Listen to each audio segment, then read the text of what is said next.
So we're going to start at about quarter of on February 8th, just as the last people kind of come in here. And today we are going to talk about the exciting topic of research methodology. So the first question I get is why? And usually the second question I get with this lesson is why? Well, the main reason for this is for the theory of evidence-based practice, because you have to be able to read the research to understand the research, to implement the research. No problem, Justin. So that's why we have to learn research methodology. The other theory behind that is the old theory of I had to learn it, so you have to learn it. I think still exists a little bit in education, where there's still that little bit of where people will say, well, I had to learn this stuff, so people after me have to learn this stuff. I think we really have to kind of stop doing that. But I feel that that's still in academia a little bit. So that's why research methodology. Are any of you interested in getting into research when you get out and you get licensed? Possibly, okay. It can be really rewarding. I will openly say that's why I don't have a PhD in psychology, is because I saw the research amount that I had to do and I was like, that's a nope sandwich, a little bit of nope sauce and some nope fries. I had nothing, did not want to do that much research. So that's part of the reason why I don't have, I'll be honest, probably the only reason I don't have a PhD in psychology. It's a lot of work. Dr. Telly, if you guys, did you guys actually meet him? I don't think you ever did. He was the anatomy instructor before Dr. Johnson. And actually, he recommended Dr. Johnson. Yeah, Kaylee did, right? He just did a whole presentation on teaching anatomy virtually at CSM. So, you know, you can present no matter what you want to do. There's all kinds of research you can do. And the research was kind of interesting. I didn't even realize he was presenting until they announced him up on stage and said, here's Dr. Telly presenting, and then they flashed to his really bad webcam. So I picked on him about that a bit. He needs a better webcam. So research methodology, this is kind of what we're going to look at. What is research methodology? What is research topic? How do we choose them? What's an appropriate method?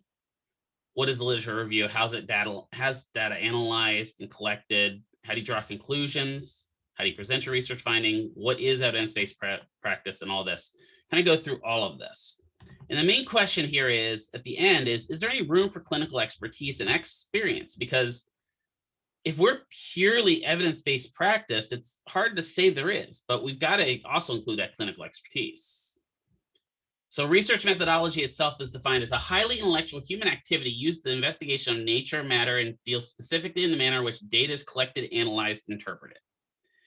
There were a bunch of people before the Super Bowl last night that went through and did a ton of research. And believe it or not, you know, when we like Las Vegas is a hub of research. It really is because of sports betting. There are people that will dig into every player and determine what is their ability to block this person, what is the ability to block this person, and they use those numbers to determine odds. Well, research in physical therapy is not that much different, as we look at what treatments work best, what treatments don't work best, and eliminate those that are useless.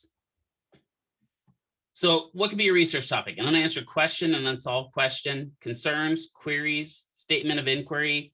There are all kinds of things that can be research questions. One of the big research questions right now is, how is COVID going to affect our children, right? A lot of our children are either learning virtually or that hybrid where you're going to school 1 day or 2 days a week and learning at home. And how is that going to affect our children in the long term? I like to think the children are a little bit more resilient than we give them credit for.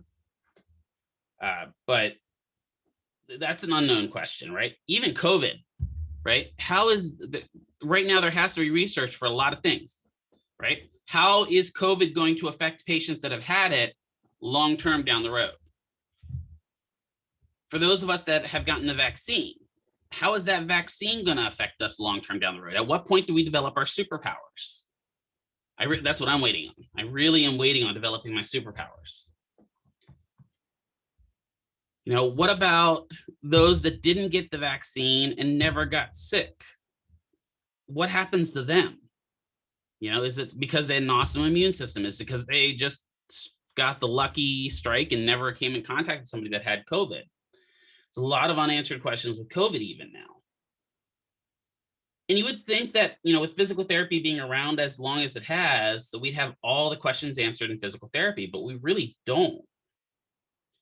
If you ask what's the best treatment for a patient with cerebral palsy, we really don't have that answer. We have some research that shows this works and that works, but we don't have a set, well, this is kind of the best option for treating a patient with it. It's kind of interesting when you look at it that we still have so many unanswered questions in physical therapy. Unsolved questions for physical therapy. How is physical therapy going to help in the next pandemic? Because if you think this is the only pandemic we're ever going to encounter, I got some news for you. It's not. Right? That we've been warning about in healthcare. They've been warning us about these pandemics for as long as I remember.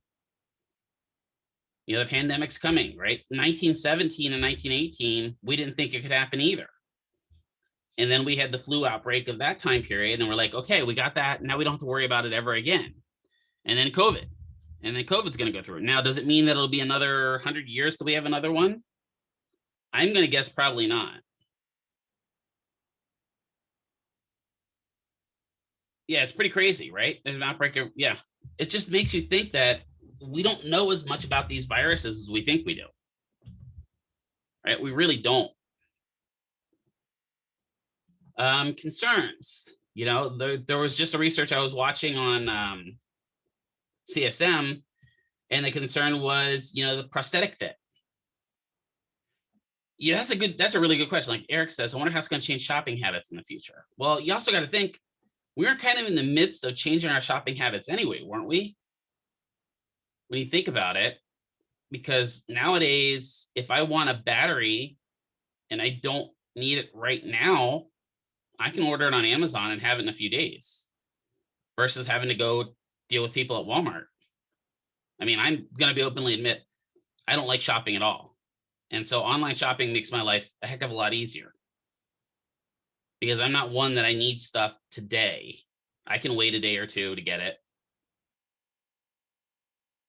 So I think we're in a drastic change. Every time I drive between Phoenix and Tucson, I want to say it's just south of Marana, there's a huge shopping mall there. And that shopping mall is just basically a ghost town. It used to be this just huge outlet mall. Now there's nothing in it. And tumbleweeds all over the parking lot. And it's kind of creepy, actually. How is this going to change our shopping habits? If one thing we get out of this pandemic that I would be happy for would be that during the cold and flu season, we wear masks. I'll take that. Because being in Japan when they have stuff like that, it's amazing how, it becomes cold and flu season, everyone puts on a mask when they go out. Not to protect themselves, but to protect other people. So it's an interesting thought. So one of the things you have to have for research is obviously something you want to look up. And that's what we're going to come along and form that hypothesis, right? So how do we choose it? Could be personal interest, right? Could be a social problem, could be testing theory. I'd love to do some research on, that the whole idea of the fact that basically Reddit shut down the stock market. There's an interesting sociological study right there. Because basically, a bunch of people that had no idea who each other were on Reddit shut down the stock market for a day or two. Just shows you there's all kinds of stuff out there. Social problem, testing theories, prior research. So that's where a lot of our research goes for. A lot of our research will take research that happened before and try to improve on it, which can be good. Then it can also be completely useless because we end up with people doing research ad nauseum until they're just researched out. Program evaluation, human services practice, minorities research. This is one here that has been underserved for quite a while. And actually just minorities in general have been underserved for quite a while in research. If you look right now, even at how COVID vaccines affect people, who do you think predominantly are the people they've tested on?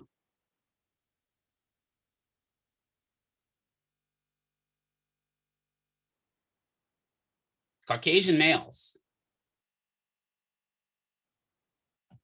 Why is that? Why does it always seem like every time we do research, we don't research with, races and ethnicities?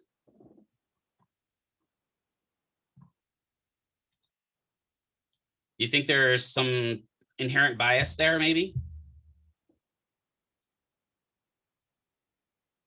Or could it be inherent distrust? Because you can definitely see that right now in the African-American community. They were doing a whole study on that in Atlanta, where people don't trust the vaccine. They think that it's a sterilization technique in order to get people to sterilize communities that are non-white. How does that happen? How do thought processes like that work? I don't understand it. And this is not me giving the answer here. This is me just going, that kind of stuff just blows my mind when you think about it, right? One of the big problems that just happened with that is Hank Aaron died. And so he had just gotten his vaccine. So obviously the vaccine killed Hank Aaron, right? That's how it works. But we know that's not the way it works, but that gets spread. And where does that get spread at? How did that get drawn on my screen? Yeah, social media doesn't help it. Why do I have highlighter on my screen? That's weird. I have no idea where that came from. I've got a ghost on my screen now. Social media, right? Social media is great because it's made us less social. How many of you have that crazy uncle on social media?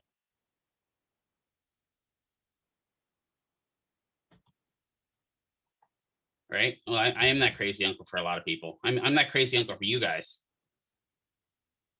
But yeah, this is just interesting. It's not, it's not meant to challenge your thought process, but it is a little bit to think about, that we don't research enough with people that are less affluent, is a good term for it, right? So what kind of limitations can we encounter when planning research? Well, time constraints. With regards to COVID, we definitely had some time constraints, right? The longer we research this stuff, the more people died. Financial considerations. You got to think about this. A lot of people that are doing research aren't making big bucks. I saw the other day there was a university, and I want to say it was in either Montana or somewhere like that, that was looking for somebody to do some psychological research, and they needed somebody with a PhD and this background in research, and they were offering $40,000 a year. And you're just like, wow, financial consideration comes into play there, but also the cost of doing things, right? Sometimes in order to get people to participate in research, you got to pay them. Anticipating and avoiding problems. Yeah, that's the fun, right? What happens when things go wrong? Equipment limitations, human resource limitations. If you're doing research in Montana, you're going to have a human resource limitation because there's not many people there. And then out of the box and in the box thinking. We got to think both ways, right? What does the general population think? And then how can we get out of that and figure stuff out? So when we're looking at the methodology, we got to figure out what the nature of the problem is. Is the problem subjective or objective? Pain, right? It's a great example. Pain is an objective reporting of a subjective finding, meaning everyone experiences pain in a different manner. It's really hard to quantify. right? Can we quantify stuff? Can we give it qualitative measures? Can we give it quantitative measures? What's the difference between qualitative and quantitative?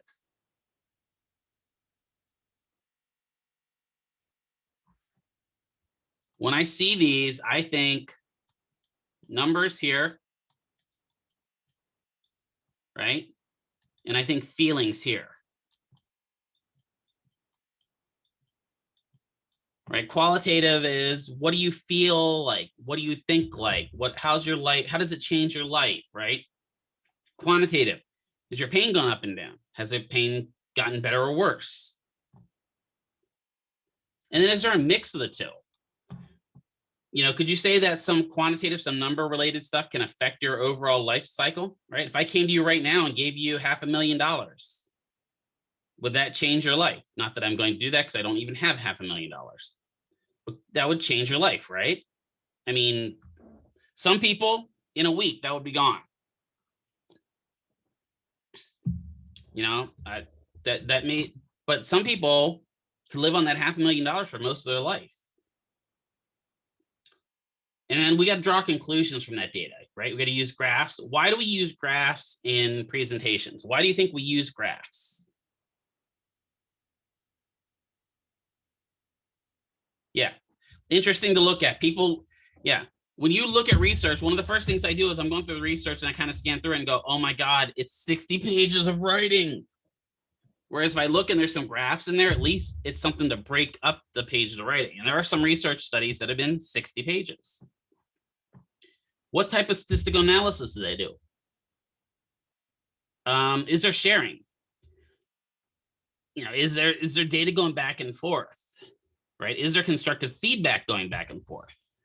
And then is the person willing to critically analyze the data and results? Research studies about research graphs, exactly. Right now, and again, I've mentioned this a couple times to you guys, I am not against blood flow restriction. I want to say that multiple times, not totally against blood flow restriction. But if you go and try to find one study that shows that blood flow restriction doesn't work, it doesn't exist. That concerns me, because I guarantee if you go out and find any other modality or treatment type that's out there, you will find at least one study that says not a good idea. But think about that logically with your own brain. Why aren't there any research studies that show that blood flow restriction is not good for people with arteriosclerosis? You found some? Okay, there's not much though. If you found it, then you looked a little deeper than I did. I didn't find much. I'm just using that as an example because that's the current hot topic of the day, right? There's just not it just seems like every research topic out there is like, this is the greatest thing in the entire world. It heals everybody. Not really. One of the clinics I visit down in Tucson, when I was down there, they had a 60-year-old lady that was post-total knee replacement. And she had horrible varicose veins in her legs, and they had her on the bike and were doing blood flow restriction on the bike.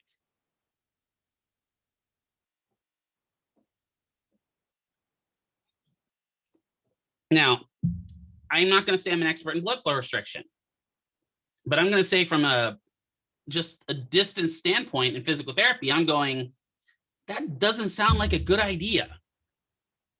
I mean, Erica just went, no, right? Would you look at that as it's a new PTA and go, I'm not so comfortable with this, right? Kayla said that was my clinic. It just amazes me though, and this is one of the reasons why, continuing education is great, but continuing education can also be bad, because you go out and you get this continuing education and you're like, I gotta use it. Well, maybe not on everybody. So here's what's called the EBM triangle, right? Evidence-based medicine. We have to have this triad where everything comes together. The patient's values and expectations are important. We have to, they love blood flow restriction, Kelly Hawkins. Yeah, right? We have to have this idea that, hey, look, the patients have their set expectations coming in. Now, luckily, sometimes We have patients that come in and are like, I am a blank slate. Tell me what you want me to do. That's pretty rare. I love the ones that come in and go, well, I looked up my condition last night on WebMD, and WebMD told me that I should probably do blah, blah, blah, blah, blah, blah, blah. Right? Yeah. Anytime I hear WebMD, I'm like, oh, God, this is going to be fun. Or I hear somebody say, there was just one that I saw down at a clinic in Tucson. The lady has RA. She's Medicare. How many of you guys know that Medicare has a limit on how many physical therapy visits you get per year? Did you guys know that? And so she had gone to this physical therapist in Tucson, and she had seen him for all of her physical therapy for a whole year, because her fingers were starting to get the RA drift, where they were starting to kind of gnarl up and get all kind of gnarly. And guess what he did to her every session? LED therapy. So she came in at about 8 o'clock. He put her on heat. And then she went from heat to 20 minutes of having her hands under the LEDs. And then when she came out from that, she went on cold and she went home. That was her treatment.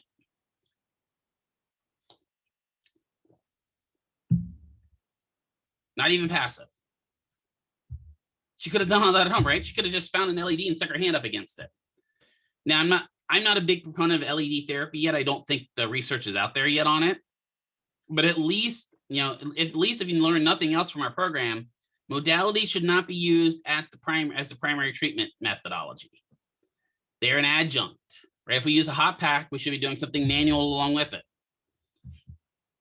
So now she's, hold on a second. I don't know who that is. We're going to mute that phone because I forgot to. I was just here to think of that. That's great. So now she comes to another therapy clinic and specifically specialized in hands. And what's she expecting? What's her expectations like? Well, nothing's going to get done here, right? This is just going to suck. And the first time she gets stretched, it hurts like hell because her hands are starting to drift. So she has a certain expectation that physical therapy is not going to do anything for her. And so we have to break through that expectations. All of us are going to have a certain clinical expertise. You guys are, even though you're only going out on clinical affiliations, you're going to develop a certain amount of clinical expertise. Right now, I could ask you guys, there's probably one type of patient you feel most comfortable with, and I could give you another type of patient you feel completely unprepared for, right? Pretty sure if I gave you guys all, a weird obscure stroke, like a lacunar infarct or something like that, you'd feel a little underprepared to treat that patient. But most of you have seen probably a total knee replacement. Most of you have probably seen somebody with a shoulder injury. And so you feel kind of comfortable in those. And it's kind of interesting to watch, especially as being a former director of rehab, to watch somebody come into an outpatient clinic that was working an inpatient, or go from an inpatient clinic or outpatient going to work in inpatient. Yeah, that's what I said. Either way, and watch them get nervous treating a patient because the skill sets are a little different. And then also we have to use our best external evidence, right? What can we find in research? So when we're looking at evidence-based practice, we kind of have this 5-step process here, right? We identify the need for information. We conduct a search, critically appraise the research, integrate, and evaluate. So let's say we're looking for some research on a patient that we're going to see that has a reverse total shoulder. Well, we're going to figure out what are we looking for? What type of exercises maybe, or what modalities work best? And then we go to research, Google Scholar, we go to CINAHL, we go to any of those big databases, PubMed. Excuse me. And then we read through the research. We have to go, okay, this is good for this. This is not good for this patient. Well, this research was for a 20-year-old, and this research is for a 60-year-old. This is good for my patient over here. And then we try it. And if it doesn't work, we go back to step 1. That's kind of the way evidence-based practice works. If it does work, we keep doing it. So here's the theory of, do we need to research everything? This is a great research study here. Parachute use to prevent the death and major trauma related to gravitational challenges. Systematic review of random controlled trials. Yeah, sure. So there's Google Scholar, CINAHL, PubMed, Medline, and I know I'm missing one. I'll think of it in a little bit. Those are just a few of them. Yeah, no problem. I use PubMed for most of my stuff, and you guys have access to that from your portal, your Blackboard portal. So you have some access to some of the research stuff through Blackboard. So what this study is looking at is, does parachute use prevent death and or major trauma when jumping out of planes? Right, so the objective is to determine whether parachutes are effective in preventing major trauma related to gravitational challenges. We're going to look at, what's a systematic review mean? They're going to look at other research. So they're looking for randomized control trials to determine if this works. So they looked on Medline, Web of Science, Embase. Actually, here's a bunch of them. Cochrane Database, appropriate internet sites and sortations. They're looking for studies showing the effects of using a parachute during free fall. So their main measurement was death or major trauma as defined on an injury severity score of greater than 15, as opposed to no parachute. Exactly, AJ, right? This is a really good study. So after they went through all that research, what they were able to find is they were unable to find any randomized control trials of parachute intervention. Right? So they said here, as with many interventions intended to prevent ill health, the effectiveness of parachutes has not been subjected to a rigorous evaluation by using randomized control trials. Advocates of evidence-based medicine have criticized the adoption of interventions evaluated by using only observational data, meaning only seeing people that it helped. We think that everyone might benefit if the most radical protagonists of evidence-based medicine organized and participated in a double-blind, randomized, placebo-controlled crossover trial of the parachute. Sounds logical, right? So what do we know about this topic? Well, we know that parachutes are widely used to prevent death and major injury after a gravitational challenge. Parachute use is associated with adverse effects due to failure of the intervention and iatrogenic injury, meaning injury during use. The studies of free fall do not show 100% mortality. We know this. Not everyone that has a parachute that fails dies. So no randomized control trials have been undertaken. The basis of parachute use is purely observational, right? We don't have anything to prove that they work, and its apparent efficacy could potentially be explained by a healthy cohort effect. Maybe the people that live jumping out of planes with parachutes would have lived if they didn't have a parachute because they're just healthy. Right? So individuals who insist that all interventions need to be validated by a randomized control trial need to come down to earth with a bump. Right? So was that a necessary trial there? This was actually a little bit of humor, by the way, just to let you know. So let's think about this here. They were literally, and they posted this to PubMed a few years ago.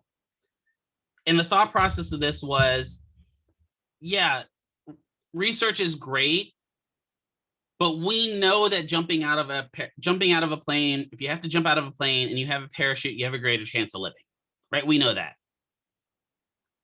And let me ask you something. If you signed up for you saw in the television popped up, we're doing randomized control trials of parachute use. We're going to pay you for it. $1,000 for coming along for a double-blind, placebo-controlled research. And you got there and they're like, some of you will receive a parachute and some of you will receive a placebo.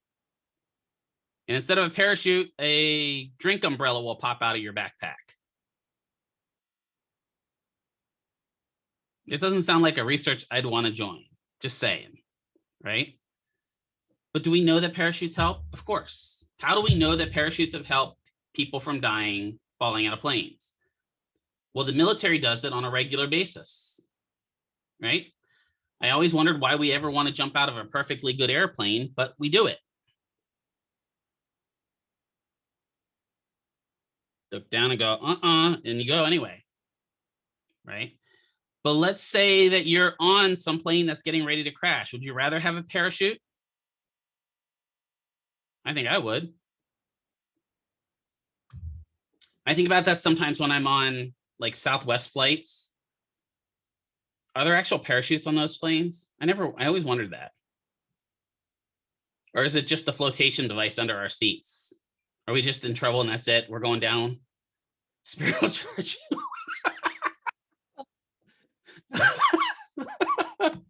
And they'll charge you well for it too, right? It's not going to be a little charge. That's going to be a major upcharge. That's going to be more than like putting a bag above your head. You're exactly right. Would you like some water on Spirit? Sure. That's $5, please. All right, let's look at another study. When ice cream sales rise, so do homicide. Coincidence, or will your next cone murder you? Yeah, because I have to share. There's correlation between homicides and ice cream sales. When ice cream sales increase, the rate of homicide also increases. This has been a long topic in statistics and science classrooms. It has been clearly demonstrated and duplicated in every United States city, research through systematic review, that as ice cream scales skyrocket, homicide rates also skyrocket, right? So could there be any other reason why this would happen? So as ice cream causes murder?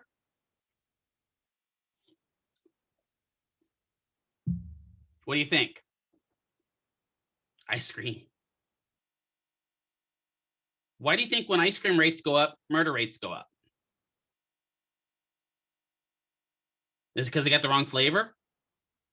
Because they can't stand that music playing on the... Yeah, exactly. Right? Ice cream rates go up when more people are out and about. Summer Sam, exactly, right? And you can really demonstrate this on the East Coast areas, right?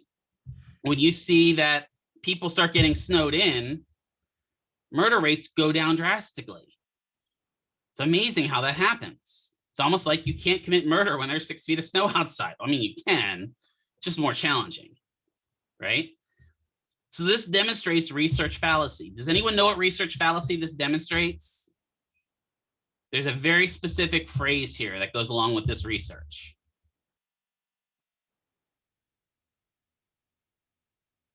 Where correlation doesn't equal causation. Right? There's a correlation between ice cream sales going up and murder rates going up. But there's not a cause between them, right? There's nothing linked between them. Now, if we had an ice cream man that went through the neighborhood and murdered everybody, then we could link ice cream to murders, right? But we don't have that, right? The next John Wayne Gacy or whatever. So you need a little bit more adequate research to determine this. Could we take this further and determine it? Sure, we could, right? We could look at what deaths were causing, right? What were the causes? Was it stabbing? Was it a shooting? Were they anywhere near an ice cream truck at the time of their murder? Right? Was there even ice cream trucks in their neighborhoods?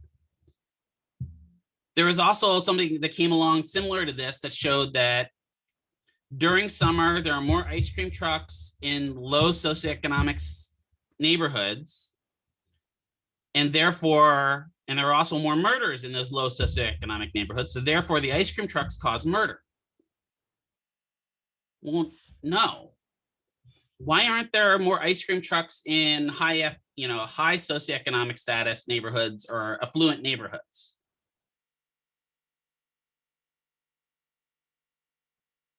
Why aren't there tons of ice cream trucks driving through Southern Hills? Why do you think they come through? Rich people don't want to hear the noise. Gated, good. There's another reason, right? But also, let's think about population density. If I'm going to drive an ice cream truck and I want to make money, do I want to drive through a neighborhood where the houses are taking up 4 or 5 blocks and there might be 3 people in that house? Or do I want to drive through a neighborhood like where I live right now, where the apartments are so squished together, there are like 500 people within a little square acre of property? Right? Am I more likely to get clients that way. Where they're more likely to be kids, in affluent neighborhoods or in, honestly, subpar neighborhoods. Right, the kids are always outside playing. It's kind of sad. And plus, you know, if you're in one of those wealthy neighborhoods, you may not be able to get all the way from the guest house out to the ice cream truck in time. So like I said, saying warm weather causes crime is just a simplistic way of saying ice cream causes crime. But there is correlation between the temperature levels and violent crime rate, right? But just there's no causation for that. So what would happen if we never had any research? We'd never know if we're doing the best treatments. We'd have no credibility, no reimbursement, and difficult to build on current knowledge. Could we do a research study on the use of text in physical therapy? Okay. What kind of stuff could we research?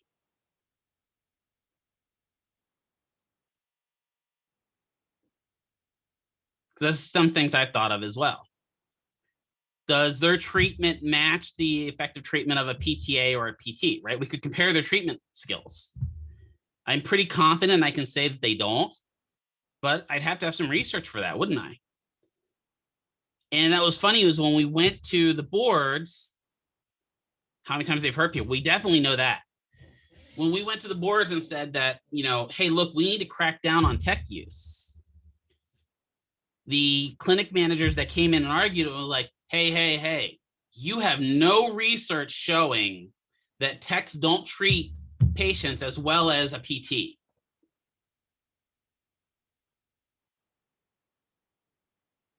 Think about that for a second. Yeah, Kayla's like, what? Right? You have no research that shows this. You have no research that shows that a tech doesn't know as much as a PTA. And then we said, well, here's a bunch of research that shows that techs injure patients more than PTs and PTAs. And their comment was, well, where's the research on PTs and PTs that get injured, that injure patients? Well, why is it? Because there's a financial motivator there, right? We could research that. And we're running into that problem right now with reimbursement, right? Reimbursement is doing this. It's taking a nosedive. And why is it taking a nosedive? Well, I can tell you why, but I'm preaching to a choir at this point. But again, if we don't have any of this research, we can't validate our stuff. I'm going to say that I'm extremely experienced. I teach this stuff, and I'm not a PT, right? I don't think I could effectively do everything that a PT does, especially not a specialized PT. I'm pretty confident you can put me in most PTA situations, and I'm going to be able to do it. But I'm not a PT. I don't know how to complete an eval. I could probably fake it, but I can't do an eval, right? That's just thinking about that kind of stuff. The clinical bottom line here is we got to stop doing stuff just because it's always been done. Way back in the heyday when I started, we used to see total knee replacements for 6 to 8 weeks. And we do the same exercises every single day with them. They'd come in, they'd get heat, they do heel slides, they do, you know, whatever, blah, blah, blah. We do the same exercises for every single total knee replacement patient. And then we wondered why they didn't get better. Well, because we're doing the same thing over and over again with different people. Is that bad to have a protocol? No, it's good to have a protocol. But we also have to understand when that protocol is not working with the patient. Did any of you encounter that on your clinicals where you're seeing a patient and you're treating them for a certain condition and they're just not getting any better? Did any of you see that while you're out there? Few. Okay. What does that tell you? Or what should that tell you in your brain at that point? If you're an experienced clinician, you need to change something, right? Yeah. I'll never forget the first time that I encountered it in physical therapy. I had a patient that we were seeing, an outpatient for a total shoulder injury. And man, we were doing all of this strengthening, stretching, and the patient just wasn't getting better. His frozen shoulder wasn't getting better no matter what we did. We saw him for about 6 weeks. And so then I said to the PT, I said, hey, can we just try some stuff like PNF and try some neuro stuff with him? And the PT was like, hey, if you think that something works, try it. So what I did was I started integrating some functional electronic stimulation, doing some PNF patterns, and doing different neuro re-ed patterns. Like I had him doing a lot of stuff where he was touching, I would call out colors and tell him to touch red, touch green, touch blue, that type of stuff. And suddenly his shoulder got better. But what was the problem? We were treating for a musculoskeletal problem, and what was his problem? It was neurological. But we see shoulders come in every day, and we do the same thing over and over and over and think that it's going to work, right? Dr. Vreskin talked a little bit about this with there is no such thing as frozen shoulder, right?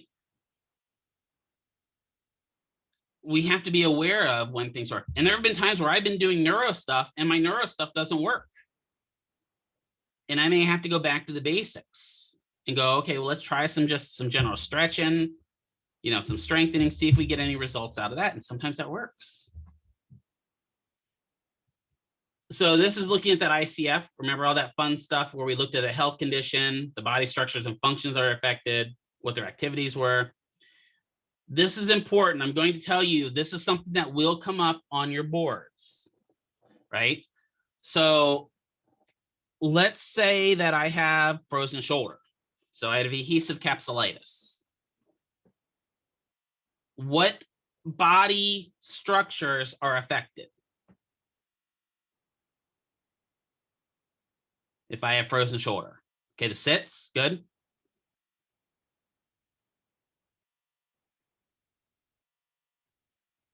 Think even a little bit more generally than that. The shoulder complex, right? So we're talking glenohumeral joint, we're talking the scapulo, right? All that type stuff. So because I have frozen shoulder, right? What kind of activities am I limited in doing? Now remember, yeah, overhead reaching, good. That's where, so remember, we're going that way first. So there's our activities. Now back to Erica. Because I can't overhead reach, what is my participation limitation? Washing my hair, right? And then because I can't wash my hair, right? I'm going to stop doing my activities. I'm going to stop going to bingo. I'm going to stop going to the mall, whatever it may be. There are some people out there right now that have stopped going anywhere, right? What are some personal factors that could limit my progress?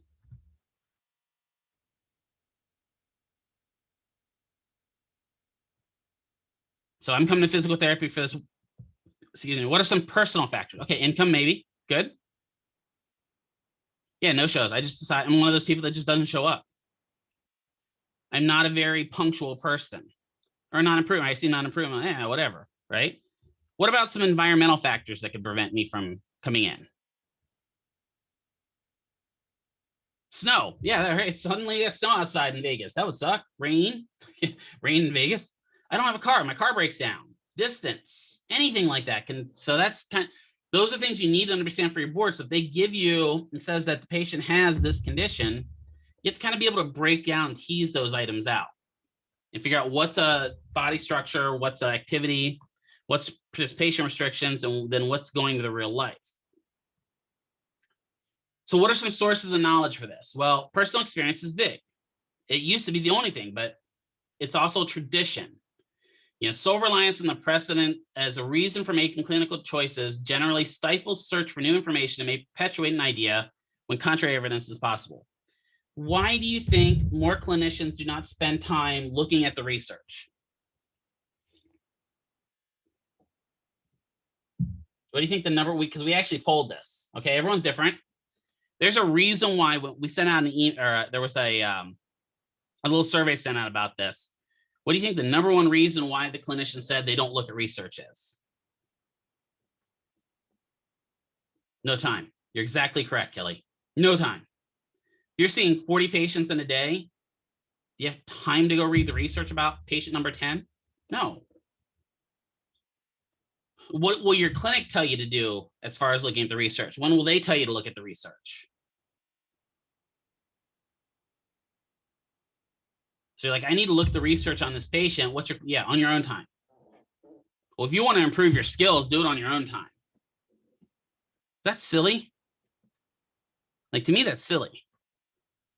One of the benefits I get from teaching is I can go through when I'm preparing these lessons and I can make changes to them because I have my own time to kind of prepare through them. Right? So when patients come in, they really place their trust in us. We are the authority in this stuff, right? It's necessary when scientific evidence is not available. However, we jeopardize professional responsibility when we do not critically appraise people of authority, right? I get emails all the time about this stuff called total body motion release, TBMR. Has anyone heard of that before? Or total motion release, TMR? Did any of your clinicians? So, okay, so Kelly's heard of it, right? What do you know the principle behind it, Kelly? At all, or just see it?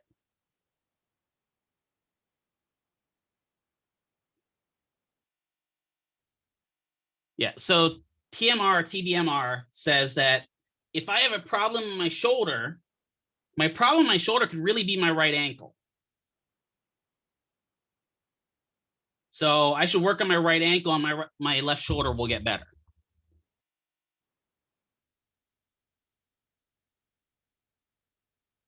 Now, is it possible that problems in my ankle could cause shoulder problems? Sure, it is. Right? If I've got an ankle and I'm walking around hobbling all the time, sure, it could cause problems in my shoulder. But that's not the root cause of my shoulder, right? If I get shot in my shoulder and you're telling me, well, my ankle probably caused it, maybe not, right? So the problem is the guy that runs TMR says this is the treatment for everybody. This is how you fix everybody.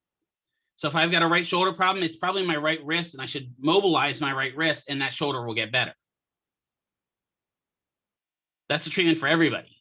And he's the authority on it, and that's the way it is. And so people that kind of go into that TMR mindset get indoctrinated almost like, I won't say cult-like, but almost like multi-level marketing-like. Because once you're in TMR, you're expected to recruit people into TMR. And it's kind of multi-level marketing-like to me. So we may have to appraise and go, hey, is this the best, right? Even me, you guys are counting me as an authority because I'm training you guys. I don't have all the answers, and I'll openly say that. I don't. Some of you messaged me over a break and I'm like, well, here's the way I would look at it, but I don't have all the answers for every patient, right? I don't expect myself to have all the answers. I can look up some answers and talk to people, but I don't have all the answers. Trial and error, right? When we have no other basis for making a reasonable decision. We've done a lot of that with COVID. You know, don't wear masks, wear masks. Wash your hands. That's been one that's pretty standard, right? Logical reasoning. Deductive takes specifics from major generalizations. Inductive, making generalizations from specific observations. All of those come into play when we're doing sources of knowledge. Occam's Razor is probably the biggest one. The simplest explanation is probably the best. Let's say you're in the field here in the United States and you hear hoofbeats. What should you be thinking?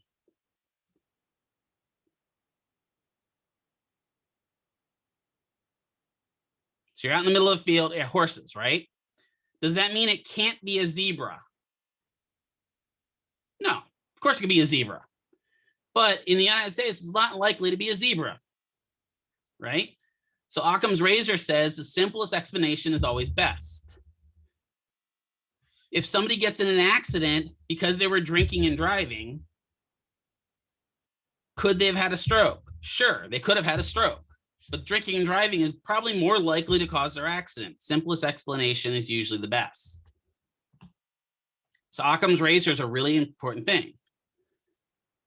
So we often look at the scientific method, right? Nature is orderly and regular, predictable. Well, we assume that, but we know from physics that nature is not orderly and not regular. It's not predictable. Nature is always trending towards disorder unless we keep it in order. Events or conditions are not random or accidental. Yeah, well, That's not true, right? So research is set up to challenge status quo. It's used to be creative. It should be shared and publicly accessible. If I do research on something, I should want to share that. Why do you think sometimes people don't want to share their research? Why do people maybe not want to share their research? Could it show them as frauds? Makes it more value, right? Yeah. If I'm the only one that has the keys to the kingdom, right? Oh boy, you're going to come to me and I'm going to make money off it, right? The killing is, I haven't coined it yet. I haven't made money on it yet. Why do you think these vaccines have been so hard to get a hold of?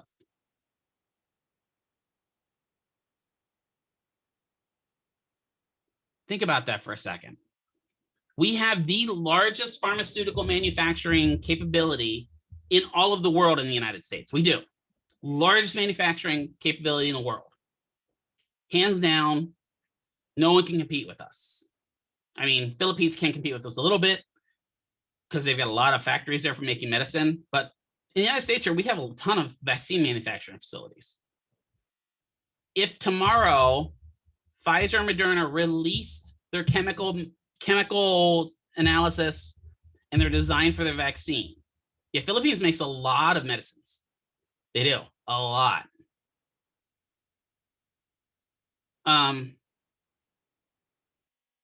Yeah, legally. Yeah, I mean, most of your pills that you take, Philippines makes.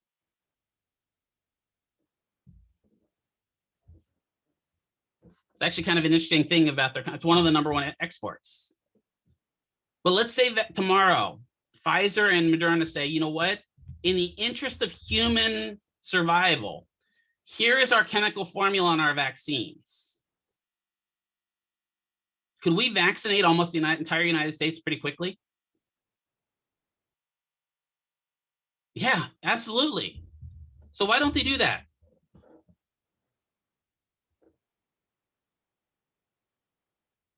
Because, yeah, they're exactly right. Because saving humans' lives does not outweigh the money factor, right? They're receiving money from the government for making these vaccines.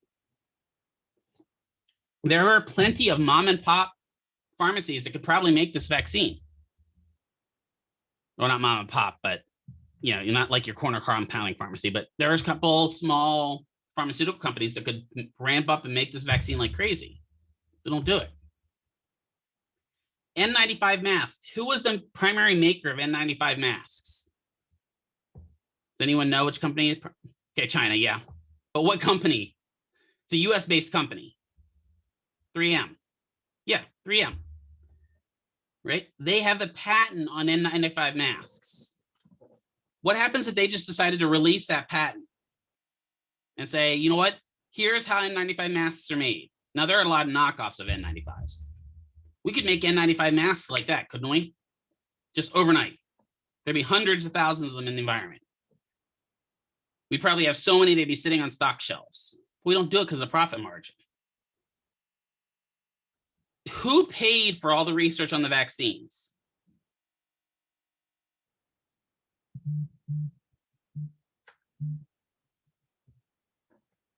Dolly Parton paid for a good bit of it. You're right. Actually, you're right. But the United States government paid for almost all of it. Now, Moderna did do most of Moderna did. I will say this about Moderna. Moderna paid for most of their vaccine themselves, but Pfizer was funded by the government. Why don't we have access to that? Shouldn't that be our vaccine if we paid for it? But it's not. I don't know, just something to think about. Yeah, and you know why Dolly Parton hasn't gotten the vaccine yet? I don't know if you read that. She hasn't gotten the vaccine because she doesn't want to be seen as paying for her vaccine.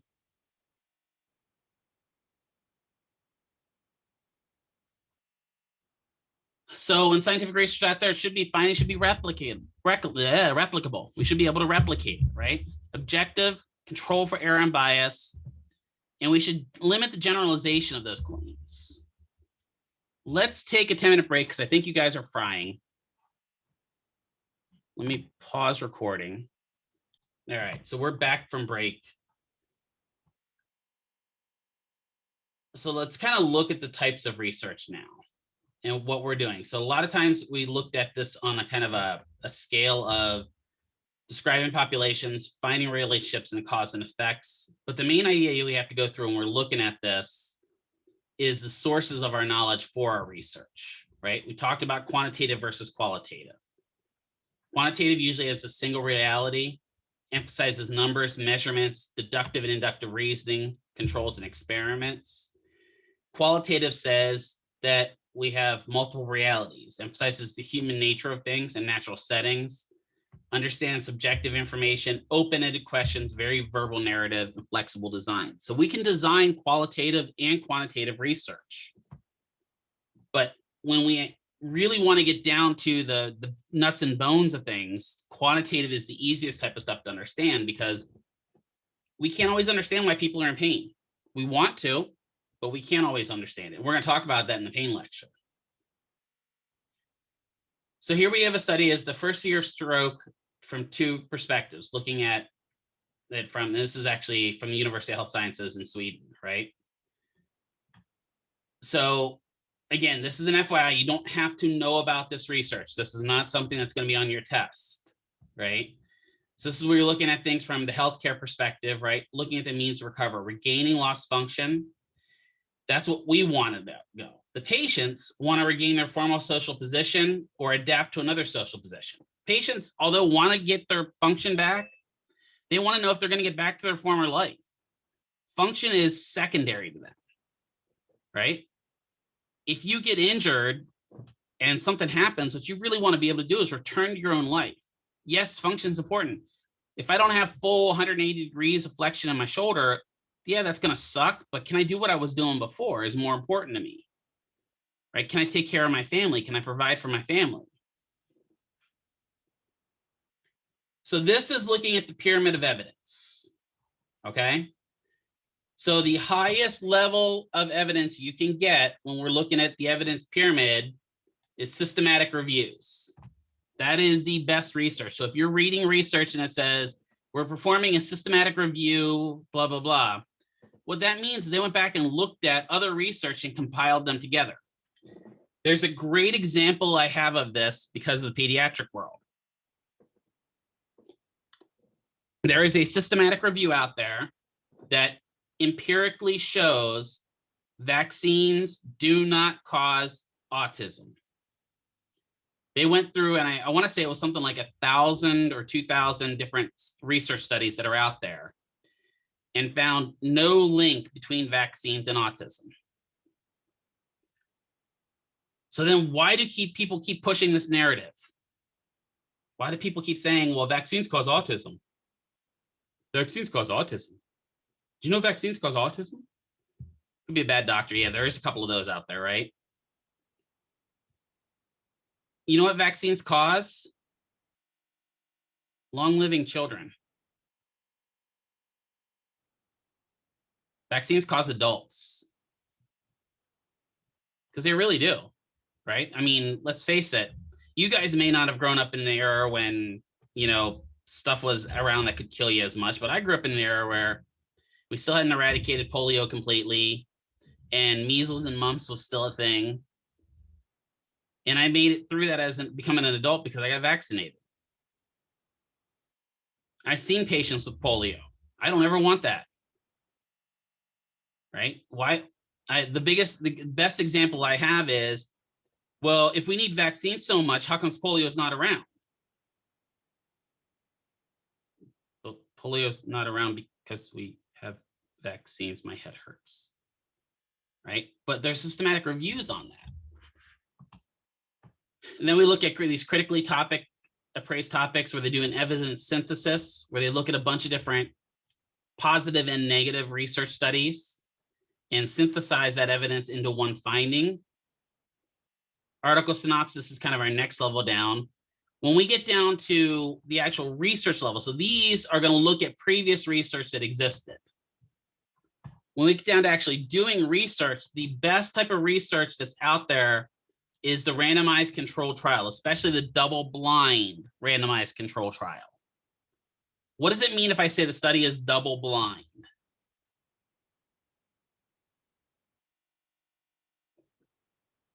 Does anyone know? So if I say It means study, no one knows what they're getting. yeah, exactly. No one knows, and neither does the people that are doing the research, right? So it's not only you that don't know what's going on, but even the researchers. So if I'm conducting research, I don't know if I'm giving you placebo or control group. Yeah, right. And that's the best way, because can that stop bias? Sure. Think about the vaccines. Think about all the brave people that volunteered for the vaccines, not knowing whether they got the vaccine or the placebo. That's got to be hard. Now, this is the first time in history, I don't know if you guys know this or not, this is the first time in history that after the research came out and we showed that the vaccines have 95% efficacy, they released who got the vaccine and who got the sugar water, and they went back and vaccinated all the people that got sugar water. Normally, we don't go back and tell them that. But because this is a public health thing, we actually did that with COVID. Cohort studies looking at groups of individuals. Case controls are important, but again, we can't use that as the basis for all of our treatment. And then the lowest level of kind of research triangle is background information or expert opinion, where, oh, well, I'm an expert, I've been doing this for years, so this is why I do that. Well, do you have any research to back it up? Well, no. Why would I have that? So why do we do research? To build knowledge, right? The more we have of this information, the better we can treat things, the better we can be prepared for the future. Test treatment efficacy, provide patient care or improve patient care, impact health policy. Would you guys say that the COVID outbreak has kind of impacted our health policy in the United States? You would think so. I don't think it's impacted us as near as much as it should. I think if it impacted us near as much as it should, we'd be moving towards universal health care. I think down the line, we're going to find that this affected more people than it did. You know, and look at our daily practice. How does it affect our daily practice? So with scientific inquiry, we're going to research question or theory, design a study, collect data. This is the part, so up to here with research, I'm okay. This is where I get stuck. I have no interest in doing this. Nope. That research portion of it where we have to analyze the data and look at the ANOVAs and the two-tailed ANOVAs and all that fun stuff, I have no interest in doing this. Why I don't want to do research. I respect people that do, but I don't want to do it. And then we draw conclusions. Sometimes we may have to break out our jump to conclusions mat. So what kind of data do we collect? Categorical data, right? Nominal data are observations that can be coded. Ordinal are observations that can be ranked. We may collect continuous data, observations that have been counted or measured continuously, or a mix of categorical and continuous data.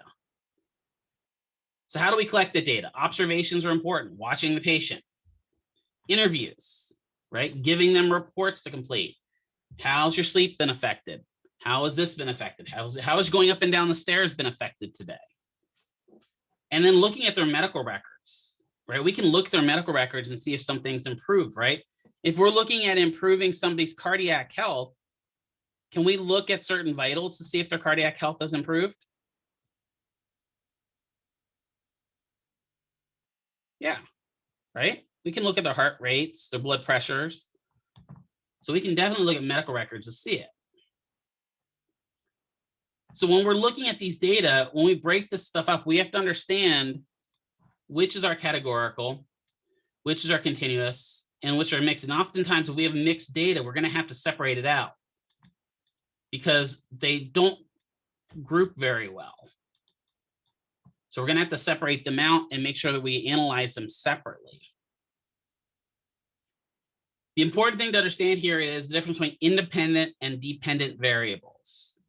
An independent variable is a variable that is examined in order to determine its effect on the outcome of interest. This is often, but not always, manipulated by the researcher. The dependent variable is the outcome of interest that is being observed and measured in order to assess the effects of an independent variable.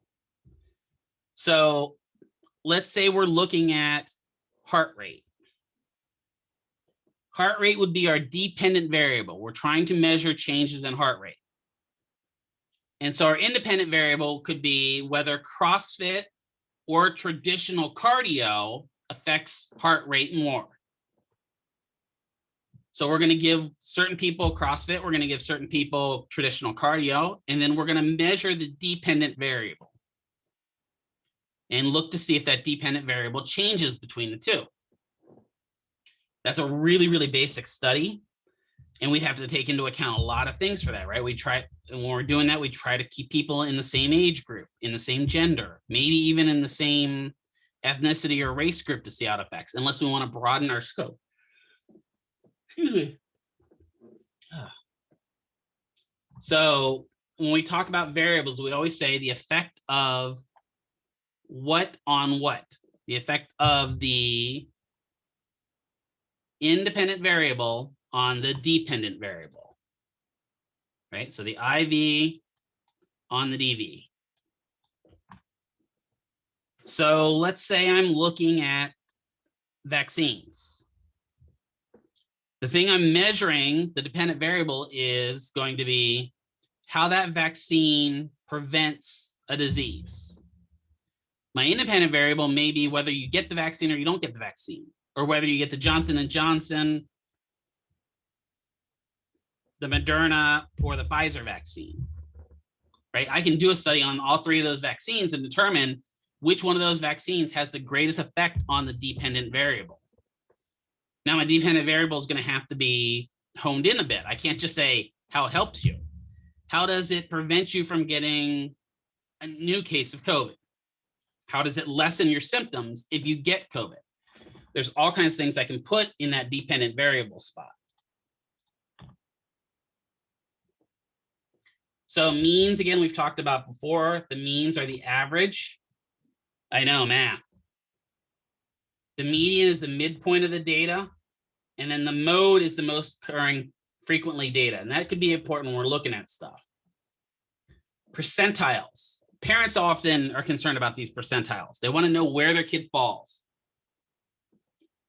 What percentile is my kid in? Right? The value at which a certain percentage of the distribution will fall. So if I'm in the 99th percentile, what does that mean? Let's say I'm in the 99th percentile for, I don't know.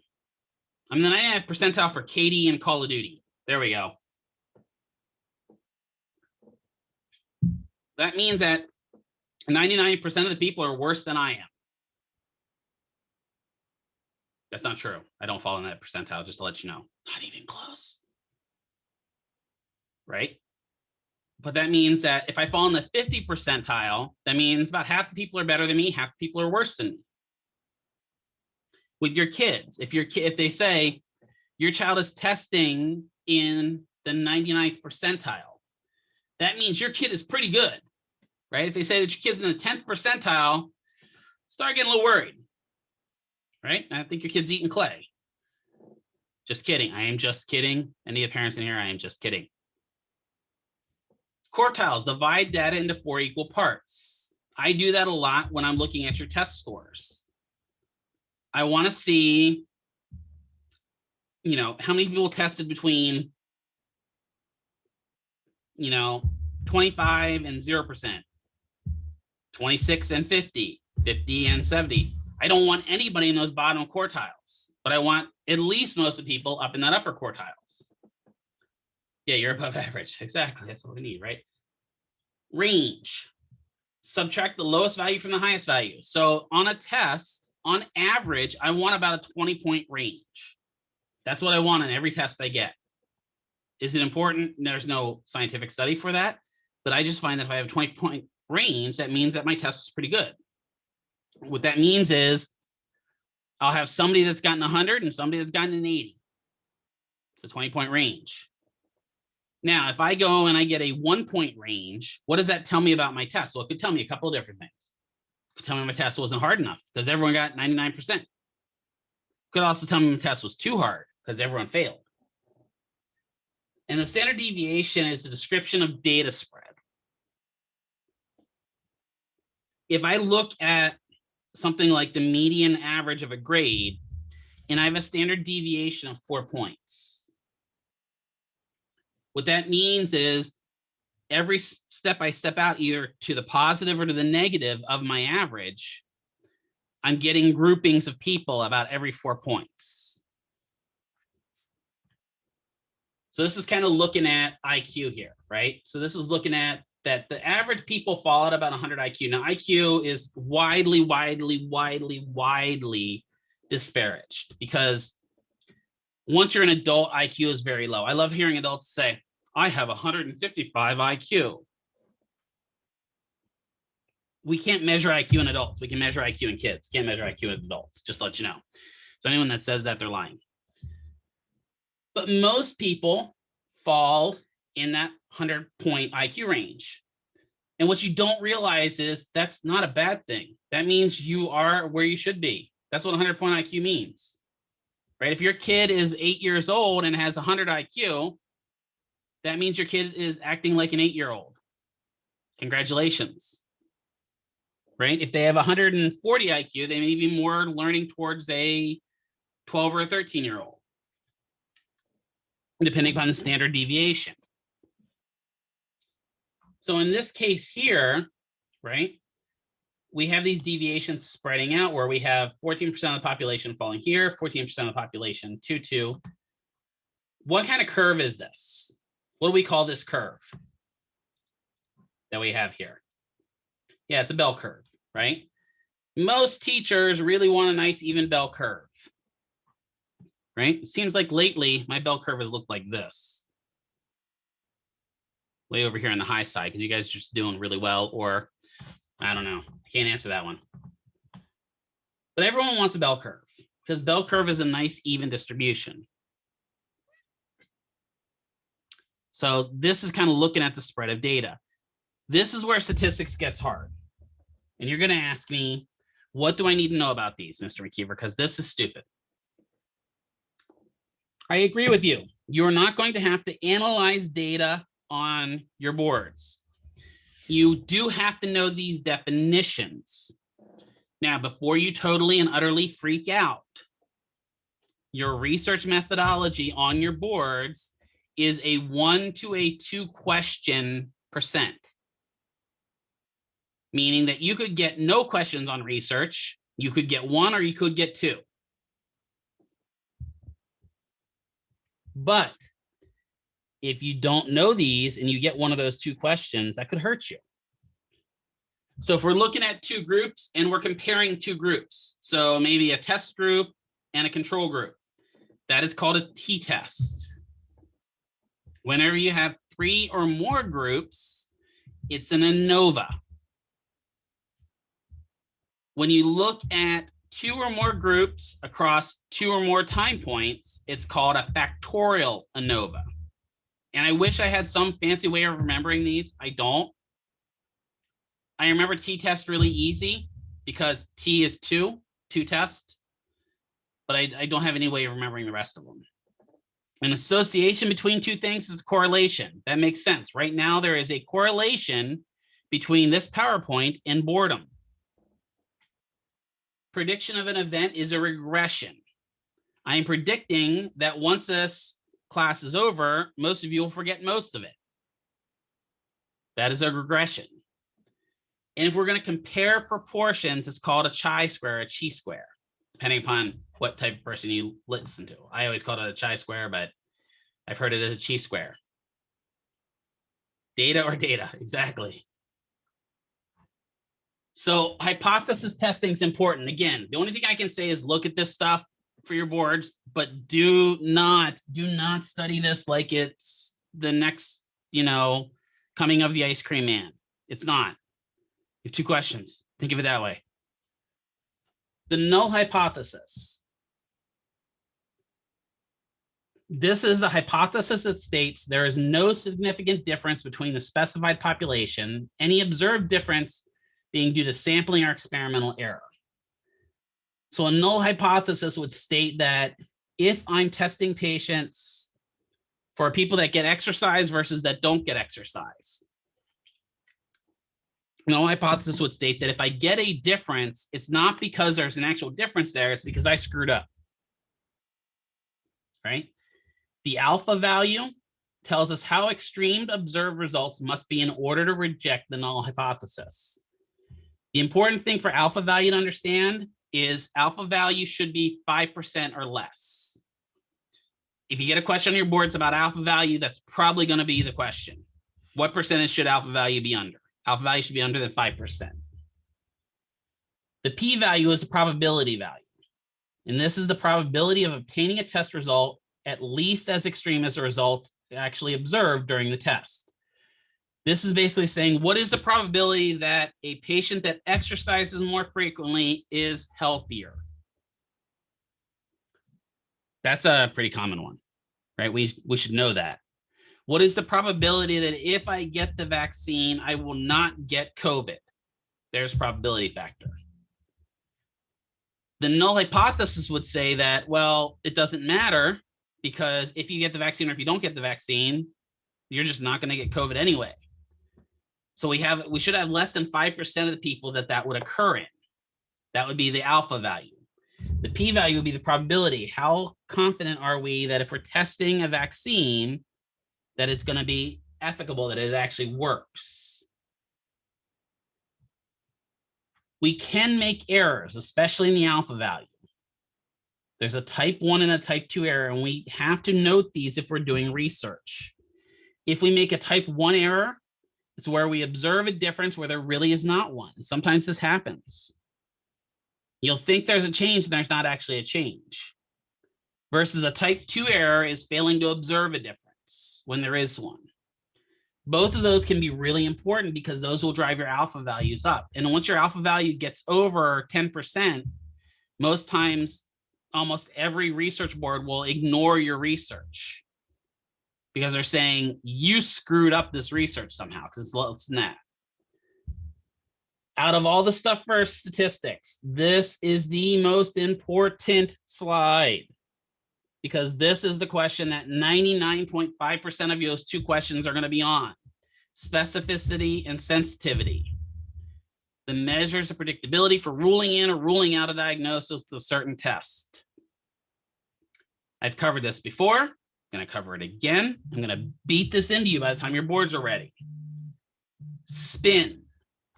A specific test uses a positive result to rule in a diagnosis. SNOUT.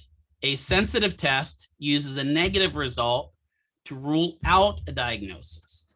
Whether we're talking about specificity or sensitivity, we want values that are greater than 75% to be a rule of thumb or to be actually good. So let's say I'm going to talk about the Thomas test. Do you guys remember what the Thomas test is? What's the Thomas test for?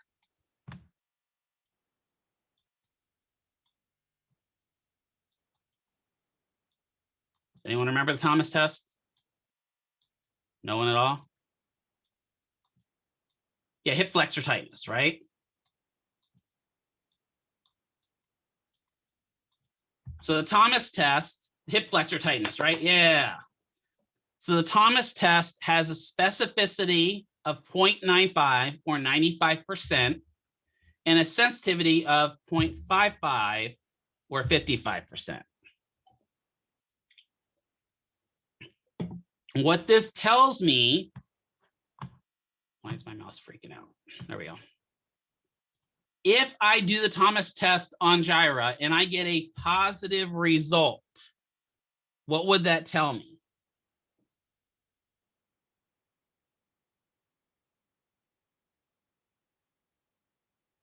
That tells me Gyra probably has tight hip flexors. Right, that you most likely have it. Now, because of this sensitivity down here, if I get a negative result, what does that tell me?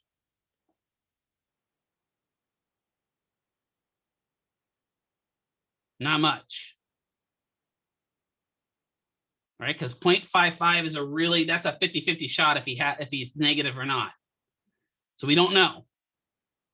We may have to do another test, right? And there are a couple different tests we could run on them. Or we could do a stretching test, right? So specificity, if I get a positive result, I definitely have it, as long as that specificity is over 75%. Excuse me. So let's look at the COVID tests right now, because there's a great example of it. There's one COVID test out right now. Let me get my text here because that actually works better. There's one COVID test right now. It's the oral swab test.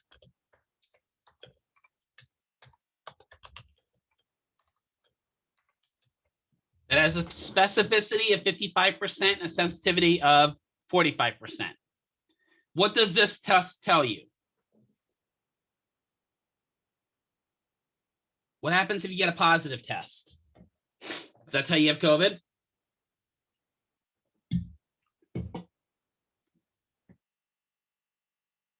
Possibly, right? Yeah. If I see these numbers on a test, this is what I'm doing with this test. I'm not even going to use it. Yeah, because I'm not going to get, it's basically telling me that I could flip a coin and have a better answer. Hold on, let me see if Michelle has COVID. Heads, you got COVID. That's just as effective as this test. Because I have a 50% chance of getting a heads or 50% chance of getting a tails. Right? So if I have a test that looks like that, it's not very good. Now, there is also the nasal swab test, COVID nasal swab.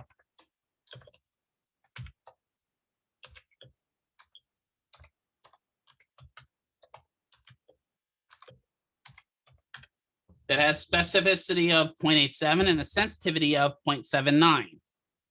Is that a better test? Yeah, right? Now, if I get a positive test, there's still a 13% chance that is a false positive, right? But I'll take a 13% versus a 50. So if I get a negative chance, I have a higher chance of that negative being a false negative, but I'll take it, especially in the case of something that could kill me like COVID. So here's looking at a few tests. So here's the Terry's minor test or the hornblower test. The hornblower test has a specificity of 93% and a sensitivity of 100%. What do you think about that test? Good test? Yeah, it's a very good, right? So that says if we do that test and you have a positive result, you probably have a Terry's minor tear. If we get a negative result, we can be pretty sure you don't have any Terry's minor injuries. Supraspinatus, the drop arm test. So if I raise my arm up and it drops, that's a positive result. I probably have a tear in my supraspinatus or impingement. But if my arm doesn't fall, does that mean I don't have it with that test? Probably not. Do something else. I may have to do the supine impingement test. This is a great example of how you use two tests together. So I do the drop arm test and my arm doesn't drop. I go, well, that's an interesting result. Then I do the supine impingement test and I get another negative result. At that point, I can be pretty sure I don't have supraspinatus impingement. But if I do that supraspinatus impingement test and I get a positive test, well, now I'm really messed up. So that's how these tests come into play. Reliability is important. Intra-tester reliability means that you do two tests within the same person and get similar results. Retest reliability is testing it now, testing it again, and getting a very similar result each time. Inter-tester reliability is where you test between people. So me and Hector do the test and we get similar results. Does anyone remember the inter-tester reliability of manual muscle testing, or not manual muscle testing, range of motion. If Hector does shoulder flexion measurements and I do shoulder flexion measurements, what should our measurements come out between? Yeah, about 5 degrees, right? That's a 5-degree margin of error. That's why if a patient only, you get a patient that improved by 1 degree, we don't say, oh my God, congratulations, you got 1 degree. You could have screwed up. It happens. Validity is looking at how sound is our choices, right? Face validity. Does the test what it's supposed to? If I'm looking to test ACL strength in a knee and I'm testing the patient's shoulder because, total motion release told me to, that's probably not got face validity. If I'm teaching you a pediatrics class and I give you a quiz on geriatrics, I'm not testing the face validity in my class. Content validity. When I think content validity, I think of final exams because they test all domains within the constructs that are covered. It's like a comprehensive exam. And a construct validity is looking at a logical argumentation. Can I back up a theory? My tests have to have construct validity. I have to put together a test that I can compare similarly to your national boards that shows that my tests are very similar to what the national board is going to give you. Concurrent validity, right, compares your test to a gold standard. So if I test your heart rate, right, I should be able to compare it to an EKG and get a similar result. Predictive validity, how successful future events will predict, right? SAT scores are a great example of that, or GRE scores. And then prescriptive validity, prescribed treatments should follow. How do we say, if we say that we're treating a patient for shoulder impingement, the prescriptive validity says that we should do these exercises in order to get them better. So this is kind of looking at the difference between reliability and validity, right? Reliability means that we are consistently hitting the same target over and over and over again. That is kind of our test over here to the left. Right? So when we look at this test over here to the left, that person's pretty reliable. They're hitting the same spot over and over and over again. That looks a lot like my shooting targets sometimes. But I'm not hitting the bullseye. This is a much better grouping if I'm shooting, right? That means I'm being reliable and valid. I'm hitting where I'm supposed to be shooting. Now, let's say I have a dot up here that I'm actually shooting for. Well, then I'm pretty well on target. But if my target is the center here, I'm way off target. I may have to look at my construct and see if I need to change it. If I'm shooting, I'm going to look at a bunch of different things. Is my scope off? Right? Same thing in physical therapy. If I'm testing and getting results that are out here, but they're all the same way out here, I'm going, okay, maybe my scope of what I'm researching is off. And I might be looking at the wrong thing. I was looking at supraspinatus impingement. But reality, what I'm looking at is biceps impingement. I just have to change the scope of my view. When we're talking about research, we also talk about this minimal detectable change. This is that thing we talked about with range of motion being 5 degrees. This is the change beyond the threshold of measurement, either for the good or bad. If a patient improves by 5, great. If they decline by 5, bad. And that's where this minimally clinically important difference is. Right? We say that the MDIC should match the MDC. If my change is 5 degrees for MDC, my MDIC should be 5 degrees. I should be able to follow that. You guys got the 5 degrees at least. When we're looking at change, we have to know if it's statistically significant or clinically meaningful. Let's say that I only get a 3-degree change in range of motion. Is that statistically significant? Okay. Now, what if that 3 degrees allows patient to reach up into the upper cabinet? Is that now clinically meaningful? Yeah. So they're not always 100% on the same par. They should be, They're not always. So you have to understand is not always are statistically significant things clinically meaningful, and definitely not are all clinically meaningful things statistically significant. If a patient says that, yeah, you know what, I'm not making any change in range of motion, but my pain is better. Well, I've not made any statistically significant changes, but that pain being better is clinically irrelevant. So how do I know if the research is good? Journal quality is good, right? Google the best rehabilitation journals. The APTA, the PT journal is a really great source of it. Assess the methodology, look at the charts and tables. If you don't know if research is good, ask. Talk to other people that are in their field, right? Where can we find research? Books, journals, internet, databases, archives, interviews, observations, reports, records. Wikipedia is not a good source for research, but Wikipedia can lead you places. Where can you find some good stuff on Wikipedia?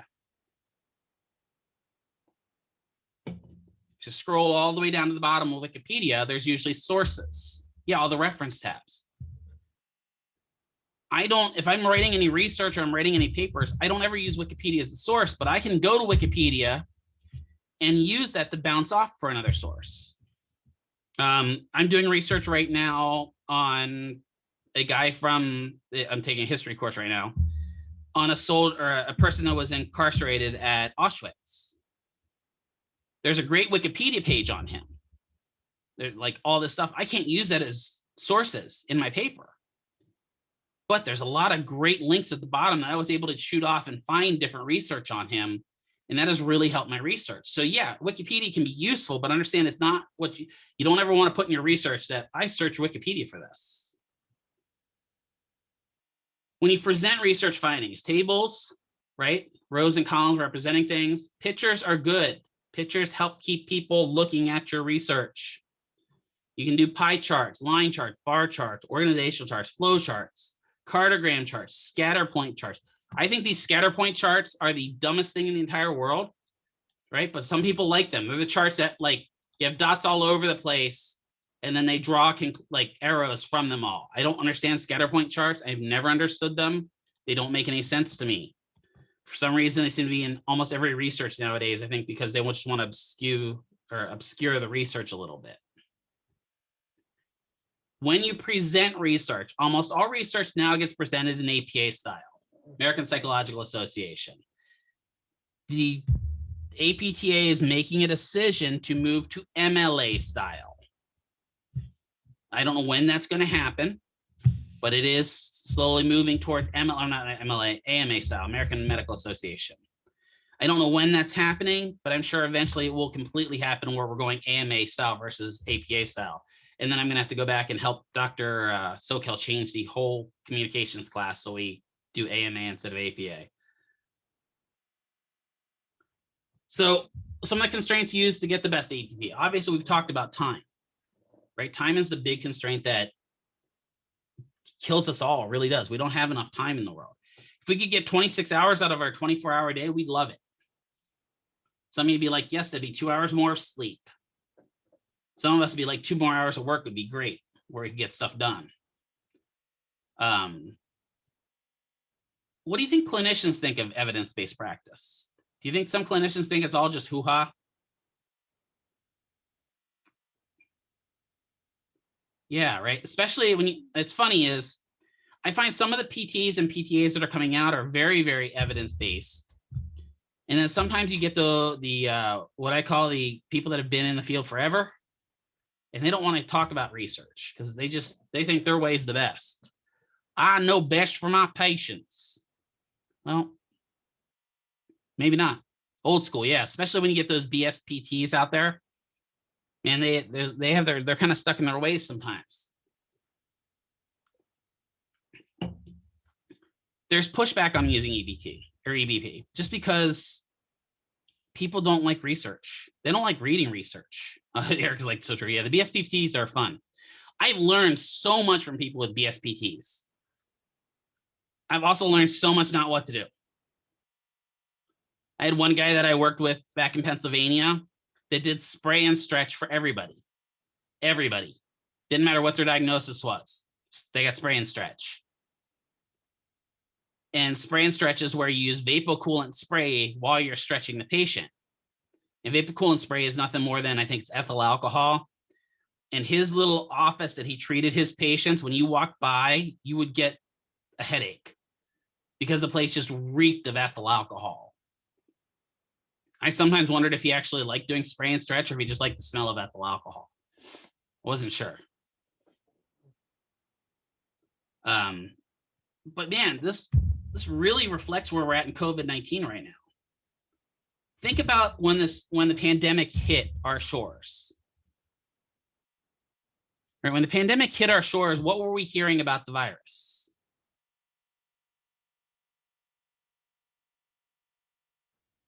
Other than from Mr. McKeever, because Mr. McKeever said the world was on fire. Right, when you think about what we're hearing for some of the medical professionals, it's not that bad. It's very similar to the flu, blah, blah, blah, blah, blah. We started researching it and went, oh crap, this isn't the flu. And here we are, you know, what are we at? We're we are over a full year later. This is our first diagnosed case. 400,000 people dead. Do you think if we'd have taken the evidence a little bit more seriously, we'd have as many dead people? What do you guys think?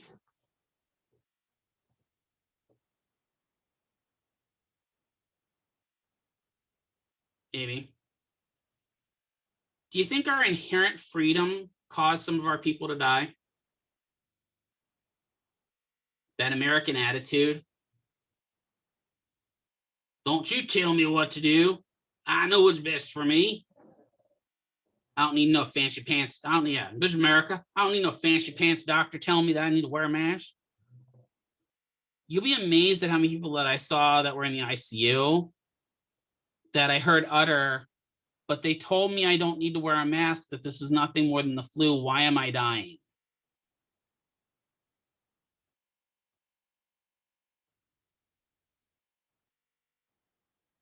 So what would happen? Let's get rid of the Trump card right now, because I don't even want to talk about him. Let's go back and say now this virus came out when Eisenhower was president, because I'm going to use another Republican president. Eisenhower's president. Or even Reagan, actually even the Bushes. Could we have changed the way this pandemic affected America?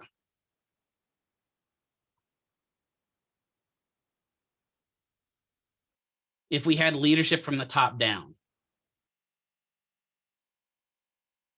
Yeah, we really could have. I'm going to openly admit that. This is not anything about a specific person. This is all about 100%. So there's the deal. We'd still have 200,000 people dead, right? Because it doesn't matter. Because then we'd have the other side saying, well, you know, Reagan said this, so I'm not going to trust Reagan. But I think if we'd let science speak for itself and just let the scientists come out, right? So yeah, it's weird. But why then? So then I asked that question: why does countries like South Korea not have near the death population that we have?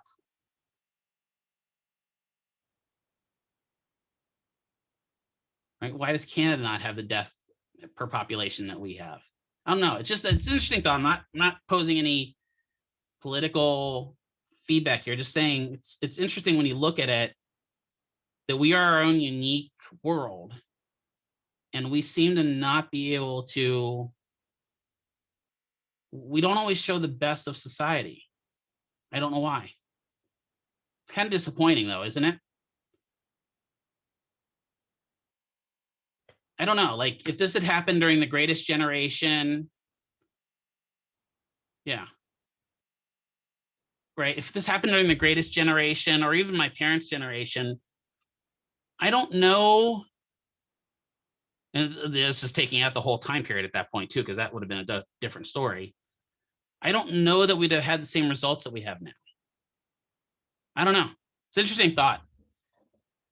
Because those people are the ones that died, right? The Greatest Generation, the people that were my parents and stuff like that are the ones that are dying right now because of this disease. So I don't know, just something interesting to think about. All right. Well, we finished that actually way earlier than I expected. Any questions on research? Again, I have to cover this because this is a required topic for the APTA. What I want to specify is, again, 1 to 2 questions. That's it on your boards.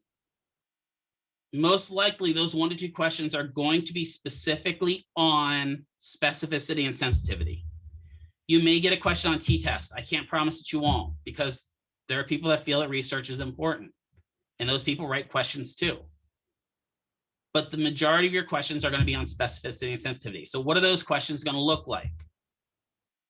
Yes, that falls under research. Yep. So what would those questions look like? They may give you a question showing you a test.